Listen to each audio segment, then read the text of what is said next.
ఇవాళ ఇన్ని దగా మోసం ఆ రోజు జగన్మోహన్ రెడ్డి గారు కూడా చెప్పారు. చంద్రబాబు నాయుడు గారు చేయబోయేది మోసాలే.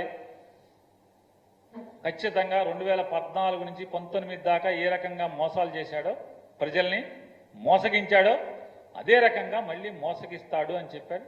ఖచ్చితంగా చంద్రబాబు నాయుడు గారు అదే రీతిలో ముగ్గురు కలిసి, వాళ్ళు చంద్రబాబు నాయుడు గారు అంతకితం వాళ్ళని షాడోలు పెట్టాడు, వాళ్ళ ముగ్గురు కలిసి ప్రభుత్వంలో ఉన్నారు, ముగ్గురు కలిసి మోసం చేస్తున్నారు.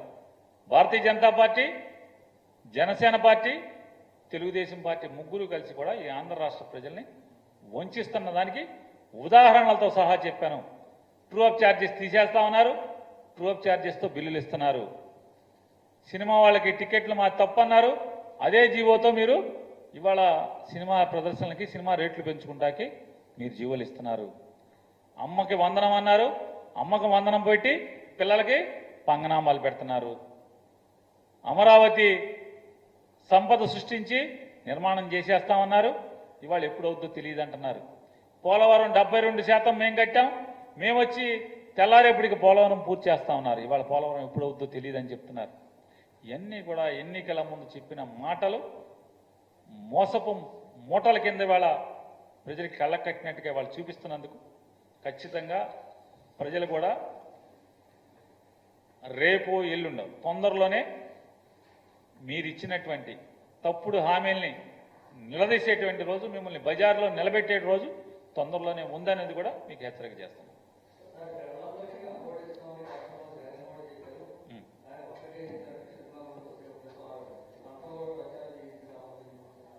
ఇప్పుడు షర్మిల గారు ఎక్కడున్నారు, ఏ పార్టీలో ఉన్నారు? సొంత పార్టీయా? కాంగ్రెస్ పార్టీ. కాంగ్రెస్ పార్టీ తెలుగుదేశానికి వ్యతిరేకమా, అనుకూలమా? వ్యతిరేకమే కదా. అంటే కాంగ్రెస్ పార్టీ అనే పార్టీ వైఎస్ఆర్ కాంగ్రెస్ పార్టీకి, తెలుగుదేశం పార్టీకి, జనసేన పార్టీకి, భారతీయ జనతా పార్టీకి నలుగురికి వ్యతిరేకంగా రాజకీయాలు చేసేటువంటి పార్టీలో ఉన్నటువంటి షర్మిల గారు అనే ఆవిడ భారతీయ జనతా పార్టీ కలిసి ఉన్న ప్రభుత్వాన్ని వెనకేసుకొస్తూ ఒక ప్రతిపక్షంలో ఉన్నటువంటి పార్టీని గురించి డిఫెండ్ చేస్తూ, భారతీయ జనతా పార్టీ ప్రభుత్వాన్ని డిఫెండ్ చేస్తూ, వెనకేసుకొస్తూ, సమర్థిస్తూ, అధికారంలో లేనటువంటి ప్రతిపక్షంలో ఉన్నటువంటి ఒక రాజకీయ పార్టీని విమర్శించే స్థితిలో ఉందంటే ఆవిడ ఎవరి కోసం, ఎందుకోసం రాజకీయాలు చేస్తుంది? భారతీయ జనతా పార్టీ అలాగే తెలుగుదేశం పార్టీ ఈ ఇద్దరి కోసమే రాజకీయాలు చేస్తుంది, వాళ్ళిద్దరిని సమర్థించడం కోసమే అనేది. ఎందుకంటే వైఎస్ఆర్ కాంగ్రెస్ పార్టీ మీరు మోసం చేశారా అని మేము మాట్లాడితే మాకు సమాధానం చెప్పాల్సింది ఎవరు? కూటమిలో ముగ్గురు ఎవడో ఒకటి సమాధానం చెప్పాలి.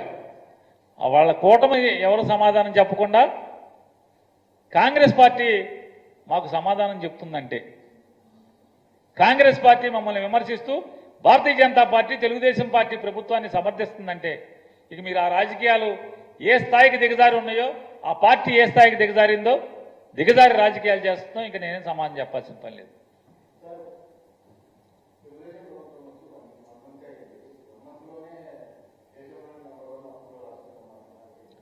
శరవేగంగా ర్యాపిడ్గా రోజులు లెక్కే కదా. ఈ రోజుకి ఎంత చేసావు, ఈ నెలలో ఎంత చేసావు, జూన్ మాసంలో ఎంత?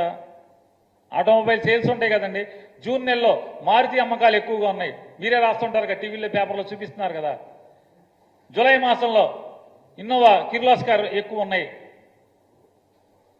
అలాగే ఇది కూడా జూన్ మాసంలో జూన్ 4 నుంచి జూన్ 5వ తారీఖు నుంచి జూలై 5వ తారీఖు దాకా భారతదేశంలో ఆంధ్రప్రదేశ్ రాష్ట్రం అప్పులు తీసుకోవడంలో అత్యధిక రాష్ట్రంగా, మొదటి రాష్ట్రంగా నిలబడిందని చెప్తున్నాను.